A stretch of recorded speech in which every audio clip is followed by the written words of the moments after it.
Programang ito ay rated SPG. Striktong patnubay at gabay ng magulang ang kailangan. Maaaring may masiselang tema, lengguwahe, karahasan, sexual, horror o droga na hindi angkop sa mga bata. Malalagay nga sa peligro ang buhay ni Leon dahil sa babarilin nga siya ng mismong kapatid niya na si Shira. Dito nga ay tuluyan na talagang nawala sa sarili itong si Shira dahil sa paglabas ng mga sikreto nila ni Leon. Kaya naman ay wala nang ang ibang nasa isip niya kundi ang patayin silang lahat. Samantala ay biglang ang pipigilan ni Leon ng kapatid niyang si Shira nang babarilin na nito si Jordan, pero sasabihan nga siya ni Shira na kapag daw pinatay niya si Jordan ay maaari pa silang magkabalikan dalawa ni Christy.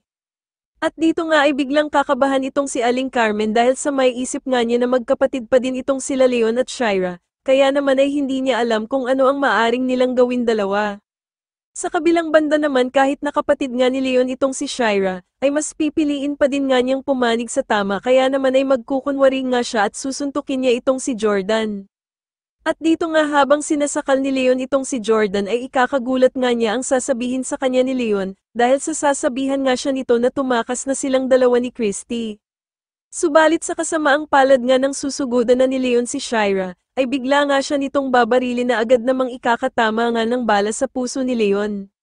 Sa tingin niyo nararapat lamang ba na makaligtas itong si Leon, at dapat lamang ba na magkabalikan na sila Jordan at Christy? Mas lalo na nga talagang nagiging exciting ang mga susunod na kaganapan kaya naman ay mas lalo pa nating abangan ang mas lalong gumagandang asawa ng asawa ko. Maraming salamat po sa inyong panonood at sana po ay masubscribe niyo ako. Maraming salamat po.